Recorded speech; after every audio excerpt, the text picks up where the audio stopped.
कई बार ऐसा होता है कि हम भगवान को ढूंढते नहीं हैं, हम भगवान से लड़ते हैं। और लड़ते किस बात पर हैं? इस बात पर कि अगर भगवान है तो दुनिया इतनी बिखरी क्यों है। मैंने ये सवाल पहली बार किताब में नहीं पूछा था, मैंने ये सवाल पहली बार अखबार में भी नहीं पूछा था। मैंने ये सवाल पहली बार तब पूछा था जब मैंने खबर में बच्चों की लाशें देखी और उस दिन भगवान बहुत दूर लगने लगा था। लेकिन फिर एक बात समझ में आई, भगवान का सवाल असल में ताकत का सवाल नहीं है, जिम्मेदारी का सवाल है।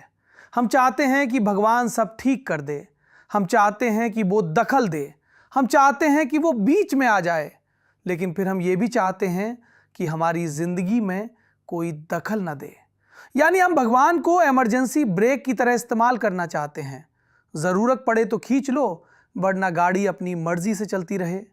अब सवाल यह है कि क्या भगवान कोई सुपरवाइज़र है या कोई परीक्षा लेने वाला अध्यापक?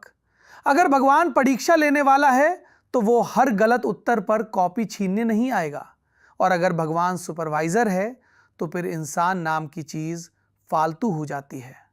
मुझे लगता है भगवान का सवाल वैज्ञानिक सवाल नहीं है, ये नैतिक सवाल है। साइंस ये बता सकती है कि ब्रह्मांड कैसे फैला, लेकिन ये नहीं बता सकती कि किसी बच्चे की मौत गलत क्यों लगती है। ये गलत लगना कहीं से तो आता है।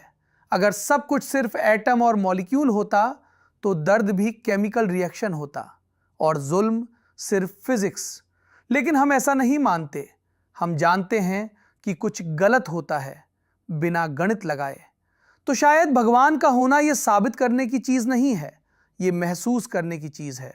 और भगवान को मानना ये कहना नहीं है कि सब ठीक है, बल्कि ये कहना है कि सब ठीक नहीं है और इसलिए मुझे कुछ करना है। अगर भगवान है तो वो सवाल नहीं रोकता, वो सवाल पैदा करता है। और अगर भगवान नहीं भी है तो भी सवाल जिंदा रहना चाहिए, क्योंकि जिस दिन इंसान ने सवाल छोड़ दिए उस दिन भगवान हो या ना हो, इंसान नहीं बचेगा।